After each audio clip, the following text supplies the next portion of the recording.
बिस्मिल्लाहिर्रहमानिर्रहीम। अस्सलाम वालेकुम स्टूडेंट्स। अच्छा बेटा, जैसे कि आपको पता है कि चैप्टर 1 हमारा कंटिन्यू है, हमारी बुक का पीटीबी सेकेंड ईयर, ठीक है। तो ये लास्ट टॉपिक आज हम पढ़ने जा रहे हैं और टॉपिक की जो मेन हेडिंग थी वो आपको अगर पता हो पिछले टॉपिक से जहाँ से हमने छोड़ा था, तो वो था बरसगीर में मुसलमानों की तालीमी खिदमात, या जो बरसगीर में मुसलमानों के दौरे हुकूमत में निज़ाम तालीम कैसा था। तो ये लास्ट हम पढ़ रहे थे दरस निज़ामी की खसूसियात, यहाँ तक हमने पढ़ा था। अभी हम पढ़ने वाले हैं तदरीसी तरीके।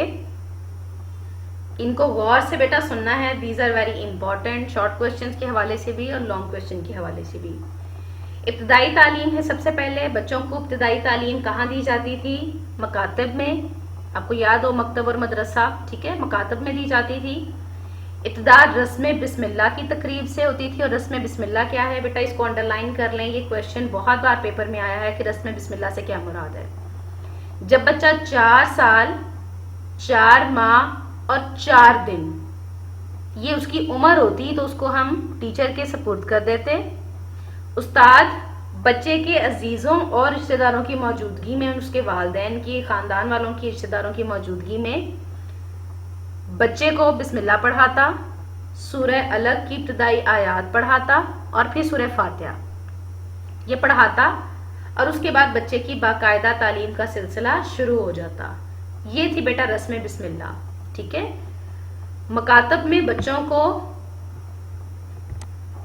कुरान करीम सिखाया जाता, मामूली पढ़ना लिखना और इब्तदाई हिसाब। फिर बच्चों को हरूफ तहज्जी सिखाए जाते और उनकी सूरतों की पहचान कराने के बाद हरूफ को मिलाकर पढ़ने की मशक करवाई जाती। हरूफ की पहचान के बाद लिखना सिखाया जाता। और अकबर जो था उसने अपने दौर में लिखना और पढ़ना एक साथ शुरू करने का, उसने कहा कि एक साथ शुरू करें, ठीक है। लिहाजा क्या किया जाता, हरूफ तहज्जी लिखने के साथ साथ उनकी शक्लें और नाम याद भी करवाए जाते, लिखवाए भी जाते। और मुसलसल मशक करने के बाद, प्रैक्टिस बार बार करने के बाद बच्चे एक साथ पढ़ने के भी और लिखने के भी काबिल हो जाते। उसके बाद बेटा सानवी और आला दर्जा में क्या तदरीसी तरीका था? तकरीरी तरीका था, दरसी किताब का तरीका था, बहस व मुबाहिसा का तरीका और गहरे मुताले का तरीका, ठीक है। ये थे सानवी और आला दर्जे के तदरीसी तरीके। तकरीरी तरीका देखिए बहुत कदीम है, हिंदुस्तान के तमाम मदारस में ये राइज था। उस्ताद लेक्चर देते, जैसे हमारे यहाँ भी लेक्चर मेथड चलता है। तालिब इल्म अहम पॉइंट्स को नोट कर लेते। टीचर किसी ऊंची जगह पर बैठता ताकि सब बच्चों को वो नजर आ रहा होता, ठीक है। और जब वो पढ़ा चुका होता तो तुलबा सवालात कर लेते, ताकि कोई बात अगर समझ नहीं आई या कोई बात मुश्किल है तो वो पूछ लें, ताकि बाद में प्रॉब्लम ना हो, ठीक है। और मौलम भी अगर अपनी तदरीस का जायजा लेना चाहता तो जो उसने पढ़ाया होता उसमें से वह मुख्तलिफ सवाल पूछ लेता।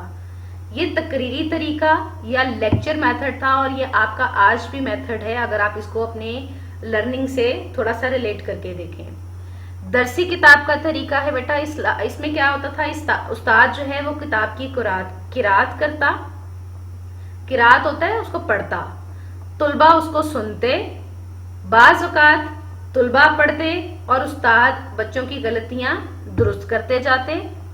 जहां पर मुश्किल कोई पॉइंट आता उसकी वजाहत भी कर देते, और अगर बच्चे को कोई शक है, कोई चीज़ क्लियर नहीं है, तो वो साथ ही उस्ताद से सवाल भी कर लेते, ठीक है। और क्योंकि तुलबा सबक का खुद बाकायदा मुतालिया करके आते थे, इसलिए उनके सवालात भी बड़े लॉजिकल होते थे और टू दी पॉइंट होते थे, मौजू के मुताबिक होते थे। फिर गहरे मुताले का तरीका है जिसको डीप स्टडी मेथड कहा गया। इसमें क्या है, उस्ताद खुद घर से पहले पढ़कर आया है, ठीक है। और इसमें तरीका क्या था कि इबारत और तर्जमा इसकी तरफ ज्यादा तवज्जो थी। सबक में जो नए अल्फाज आते डिक्शनरी से बच्चे खुद ही उसका मतलब देख लेते लुगत से और समझने की कोशिश करते।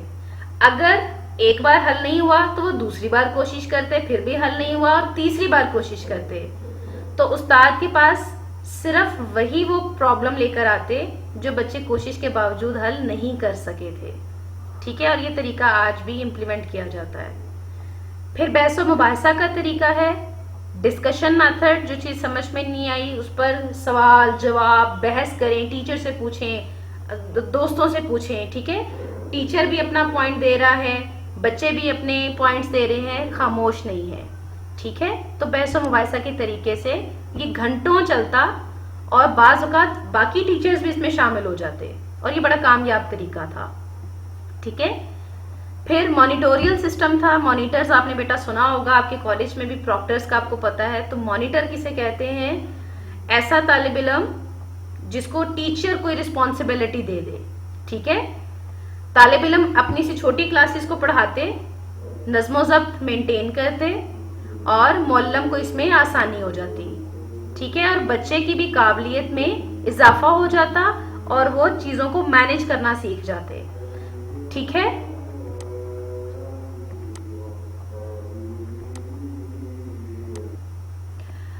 उसके बाद बेटा यहाँ पर देखिए मॉनिटोरियल सिस्टम में बाज़ औक़ात क्या होता, टीचर भी पढ़ाता लेकिन साथ ही एक तालिब इल्म भी सबक दोहराता। और मौलाना शिबली क्या लिखते हैं इसके बारे में कि नामवर उलमा क्या करते थे, जब वो सबक पढ़ा चुकते तो जो शागिर्दों में ज्यादा लाइक होता वो बाकी स्टूडेंट्स को फिर से बताता कि टीचर ने क्या पढ़ाया है, ठीक है। और टीचर के जो लेसन होता था वो बाकी स्टूडेंट्स को अच्छे से याद करवा देता और उस तालिब इल्म को मोईद कहते थे। यहाँ पर बेटा दो क्वेश्चंस बन गए हैं, मोईद किसे कहते हैं और मॉनिटोरियल सिस्टम से क्या मुराद है। दोनों शॉर्ट क्वेश्चंस इंपॉर्टेंट हैं। फिर जायजा या एग्जाम का क्या तरीका था, इस कदर एडवांस नहीं था जैसे आज है। जैसे हम एमसीक्यूज बनाते हैं और ऑनलाइन भी ले लेते हैं, डिफरेंट तरीके हैं, उस टाइम ये सिस्टम नहीं था।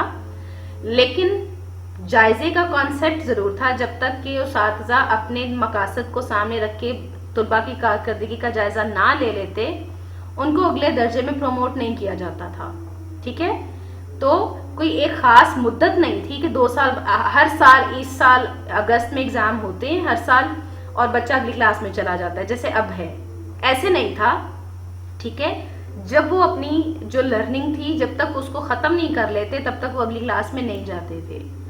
आमोख्ता का तरीका राइज था, ठीक है। जो सबक दिया जाता मुअल्लिम अगले दिन उसको सुनता, फिर अगला सबक पढ़ने की इजाजत देता। अगर उसको नहीं आया तो वही सबक उस दिन भी उसे मिलेगा, उसे नया लेसन नहीं मिलेगा। हफ्ते में एक दिन आमोख्ता सुनने के लिए मुकर्रर करता, यानी इब्तदाई तालीम में जिस चीज का भी जायजा लिया जाता वो हाफजा था। ये देखा जाता कि बच्चे ने कितना याद कर लिया है, ठीक है। और उसमें मकासद को पूरा करने के लिए क्या था, सवाल जवाब, बहस और मुबाहिसा, मुज़ाकरे करवाए जाते थे, ठीक है। इम्तहानात इतने डरावने नहीं थे जितने आजकल हैं। उस्ताद सवाल पूछता जिससे तालिब इल्म की असेसमेंट हो जाती। टीचर और स्टूडेंट आपस में बहुत ज्यादा क्लोज थे, ठीक है। और आला दर्जे की तालीम के इख्तिताम पर तुलबा को सनद भी दी जाती थी जिसे डिग्री कहते हैं, ठीक है। और सालाना इम्तहानात नहीं थे लेकिन रस्मी इम्तहानात जरूर मिलते हैं, ठीक है। वालिए बेजापुर मोहम्मद आदिल शाह जो हैं उन्होंने सालाना इम्तहानात का तरीका राइज किया और ये इम्तहान कब होते हैं, जिलहज के महीने में, और अच्छी कारकर्दगी पर तुलबा को इनामात दिए जाते हैं। ये बेटा एमसीक्यूज हैं छोटे छोटे, आपने इनको याद करना है, ठीक है। और जायजे का तरीका नहीं भी था, बहुत अच्छा तरीका नहीं भी था, उसके बावजूद जब सरकारी मुलाजमत लेनी होती थी या दरबार में अपना कोई मनसब लेना होता था तो कंपटीशन था, ठीक है। पहले टीचर्स अपनी काबिलियत साबित करते थे फिर उनको वो ओहदा मिलता था। उसके बाद है नज़्म नस्क। बेटा इसको डिसिप्लिन, आपको अगर पता हो डिसिप्लिन किसे कहते हैं, हम यहाँ पे देखते हैं डिसिप्लिन से क्या मुराद था। सब इदारे, अक्सर मोस्टली इदारे जो थे अहले इल्म ने ही कोशिशें करके कायम किए हुए थे, जो अपने तौर पर या जो अहले सरवत अमीर लोग थे उनकी सरपरस्ती से इदारे चलते थे। बादशाह भी मदद करता, सरपरस्ती करता, लेकिन इदारों की खासियत क्या थी, ये दाखिली तौर पर खुद मुख्तार थे। कोई बाहर का बंदा इन पर प्रेशर नहीं डाल सकता था, कोई रिश्वत, कोई सिफारिश नहीं चल सकती थी, इदारे खुद मुख्तार थे, ठीक है। उस्ताज़ा की, उलमा की मर्जी थी कि वो किताबें क्या पढ़ाएंगे, नसाब क्या होगा, तरीका तदरीस क्या होगा, वो इम्तहान कैसे लेंगे, वो जो करना चाहेंगे वो आज़ाद थे, ठीक है। सरकारी मदारस درسگاہوں کی اقسام دیکھ رہے ہیں. سرکاری مدارس تھے مسجد کے ساتھ ملحق مدارس تھے, خانقاہوں اور مزاروں سے ملحق مدارس تھے, اور علماء کرام نے جو ذاتی طور پر قائم کیے ہوئے مدارس تھے وہ. یہ مختلف قسم کی اقسام تھی درسگاہوں کی. ٹھیک ہے. قدیم ہندوستان کا تعلیمی نظام آزاد تھا. جتنے بھی پرائیویٹ ادارے تھے یا تعلیمی ادارے تھے وہ تو ایک طرف, لیکن جو گورنمنٹ نے بھی ادارے قائم کیے تھے ان تمام مختلف تعلیمی اداروں کے نظم و نسق کی پالیسی بھی یکساں نہیں تھی. کیوں؟ کیونکہ ہر ادارہ خود مختار تھا, تو ہر ادارے کے جو علماء تھے اور اساتذہ تھے انہوں نے اپنی مرضی سے اپنے رولز بنائے ہوئے تھے, اور کوئی سینٹرل پوائنٹ نہیں تھا, کوئی ایسی پاور نہیں تھی, سینٹرل پاور نہیں تھی جو ان سب کو اکٹھا کر کے رکھتی یا اپنی مرضی تھوپتی. جیسے کہ آج کل آپ دیکھیں ہمارے ملک میں بھی منسٹری آف ایجوکیشن ہے, اس کے ڈیسیجنز پورے ملک میں چلتے ہیں. اسکولز کیا کریں گے, کالجز کیا کریں گے, یونیورسٹیز کیا کریں گی, گورنمنٹ اور AGC یہ سب چیزیں ڈیسائیڈ کرتی ہیں. ٹھیک ہے. اس ٹائم ایسی کوئی مرکزیت نہیں تھی. داخلے کے لیے کوئی شرط نہیں تھی, عمر کی کوئی پابندی نہیں تھی, داخلے شوال کے مہینے میں ہوتے تھے, اور وقت کی کوئی باقاعدگی نہیں تھی, اور رابطے کا بھی کوئی انتظام نہیں تھا. اس کے باوجود جو نصاب تھا, طریقہ تدریس تھا اور اوقات تعلیم تھے, جو وقت تھا پڑھنے کا, ان میں یکسانیت تھی. ادارہ پھر بھی ان چیزوں کو ڈیل کر رہا تھا, ہینڈل کر رہا تھا. اس کے بعد درجات کے لیے مدت نہیں تھی. میں نے پہلے آپ کو بتایا کہ جب تک ایک سٹیپ مکمل نہیں ہو گیا اگلے سٹیپ میں آپ نہیں جا سکتے, چاہے آپ 25 سال کے ہو جائیں, 30 سال کے ہو جائیں. ٹھیک ہے. تو ایک نصاب ختم کرنے کے بعد ہی دوسرے نصاب میں جا سکتا تھا. اساتذہ کا احترام بہت زیادہ تھا, طلباء بہت زیادہ عزت کرتے تھے. ٹھیک ہے. تو اگر یہاں پہ دیکھیے ایک اسٹیٹمنٹ, اگر قدیم ہندوستان کے اسلامی مدارس کی نظم و نسق کا موازنہ آج کے ترقی یافتہ دور سے کریں تو بھی جو قدیم ہندوستان کا نظم و نسق تھا وہ بہتر تھا. حالانکہ ہم آج بہت زیادہ ایڈوانس ہیں, اس کے باوجود وہ نظام بہتر تھا. اور اس کی وجہ کیا تھی؟ جو اساتذہ کا احترام تھا اور علم کا احترام تھا وہ اسٹوڈنٹ کے دل میں تھا. ٹھیک ہے. جب انگریز آ گئے ان کی آمد سے پہلے تک تو جو خصوصیت تھی وہ تو ہمارے سامنے ہیں. ہر مسجد میں ابتدائی تعلیم دی جا رہی تھی, تعلیمی سہولتیں یونیورسل تھی, مطلب سب کے لیے تھی جو لینا چاہے, مفت تھی, رہائش مفت تھی, بلکہ طلباء کو اوپر سے وظائف بھی دیے جاتے تھے. مقصد تعلیم کیا تھا؟ اللہ تعالیٰ کی رضا حاصل کرنا, اللہ تعالیٰ کے قریب ہونا. ٹھیک ہے. لیکن جب انگریزوں کی حکومت آ گئی تو تعلیم کا مقصد کیا بن گیا؟ صرف نوکری حاصل کرنا, پیسے کمانا. ٹھیک ہے. یہ مقصد بن گیا, اور یہ مقصد ہمارے مقصد سے بہت زیادہ مختلف تھا. ٹھیک ہے. کیونکہ ہم تو اللہ تعالیٰ کی رضا چاہ رہے ہیں, جبکہ یہ نظام کیا بن گیا؟ پیسہ حاصل کرنا. ٹھیک ہے. پیسے کا لالچ, یہ چیزیں ہمارا مقصد بن گئی. مسجدیں تعلیم کا مرکز نہیں رہی, اسکول کھولے گئے اور تعلیم محدود ہو گئی, یونیورسل نہیں رہی. جب مدارس تھے, مکتب تھے, تب تو ہر بچے کے لیے تعلیم تھی, لیکن جب اسکولز کھول دیے گئے باقاعدہ انگریزوں کے ذریعے تو پھر تعلیم سب کا جو رائٹ تھی, رائٹ تو رہی لیکن سب کی پہنچ میں نہیں رہی. ٹھیک ہے. نظام تعلیم عوامی اور آزاد تھا جب مسلمانوں کا رول تھا. ٹھیک ہے. حکمران اپنا فرض سمجھتے تھے, تعلیم پر رقم خرچ کرتے تھے, لیکن ان کے معاملات میں مداخلت نہیں کرتے تھے. جب انگریز آئے انہوں نے بہت ساری بنیادوں کی بنیاد پر جو ہے مختلف اسکول بنائے. وہ بنیادیں کیا تھیں؟ مذہب بنیاد تھی, سوشل سٹیٹس بنیاد تھی. جو امیر ہے امیروں کے لیے بڑے اسکول, جو غریب ہیں ان کے لیے چھوٹے اسکول, جو ہندو ہیں ان کے لیے الگ اسکول, جو مسلمس ہیں ان کے لیے الگ چیزیں. ٹھیک ہے. تو جو ہمارے پاس انگریزوں کا نظام تعلیم آیا وہ ہمارے نظام تعلیم سے بہت مختلف تھا. ٹھیک ہے. اور ان کا مقصد بھی یہی تھا کہ مغربی افکار کی اشاعت ممکن ہو. افکار بیٹا یہاں پر کیا ہے؟ سوچنے کے طریقے. ٹھیک ہے. تو ان کا کیا ارادہ تھا کہ ہم اپنی تعلیم کے ذریعے بچوں کے ذہنوں میں اپنی جو نظریات ہیں, اپنے جو ہمارے عقائد ہیں وہ ٹرانسفر کریں گے. ٹھیک ہے. اور انگریزی دور میں بھی اردو اور فارسی کو ختم کر کے انگریزی کو موڈ آف ایجوکیشن بنا دیا گیا، کو ایجوکیشن آ گئی، اور مجموعی طور پر ماحول ایسا بن گیا کہ مسلمان جو 50% سے زیادہ تعلیم یافتہ تھے جب مسلمانوں کا دور حکومت تھا، تو 100 سال سے کم عرصے کے اندر جب 1947 کا وقت آیا تو یہ 50% سے زیادہ کی آبادی صرف 20% تک آ گئی ہوئی تھی. ٹھیک ہے، اور تعلیم کی کمی وجہ سے پاکستان جو ہے دنیا میں معاشرتی لحاظ سے اور معاشی لحاظ سے بہت نیچے آ گیا. آج بھی بیٹا ہم اس قابل نہیں ہو سکے کہ ہم اپنا جو تعلیمی نظام ہے اس کو پرفیکٹ لیول تک لے جا کر ہمارا جو لٹریسی ریٹ ہے اس کو بڑھا سکیں. ٹھیک ہے، تو وہ جو ہمارے آپ کہہ سکیں جڑیں کاٹ دی گئیں جب انگریزوں کا دور حکومت آیا، اس نے ہمیں آج تک 100% اپنی پرفارمنس دینے کے قابل نہیں بنایا. ٹھیک ہے، اچھا بیٹا اب آپ کو لگ رہا ہوگا کہ یہ تو پتہ نہیں کتنا زیادہ ہم نے پڑھ لیا، یہ تو نہیں ہوگا، یہ تو بہت لینتھی ہے. آپ کو میں بتاؤں آپ نے اس میں سے پڑھنا کیا ہے. تدریسی طریقے ہیں، اس میں آپ نے ابتدائی تعلیم اور ثانوی تعلیم کے جو طریقے ہیں یہ آپ کو پتہ ہونے چاہیے. اس میں بھی ابتدائی تعلیم میں نے بتایا آپ کو، رسم بسم اللہ بہت امپورٹنٹ ہے، پیپر میں آ جاتی ہے. ٹھیک ہے، ثانوی دور کے یہ جو 4 طریقے یہاں پہ لکھے ہیں یہ بہت آسان ہیں، آپ نے چاروں یاد کرنے ہیں. مانیٹوریل سسٹم میں آپ نے 2 شارٹ کوسچنز یاد کرنے ہیں. مانیٹوریل سسٹم سے کیا مراد ہے اور معید کسے کہتے ہیں. ٹھیک ہے، جائزہ میں آپ نے صرف یہ دیکھنا ہے کہ برِ صغیر میں جائزے کا سسٹم کیا تھا، جائزے کا نظام کیا تھا.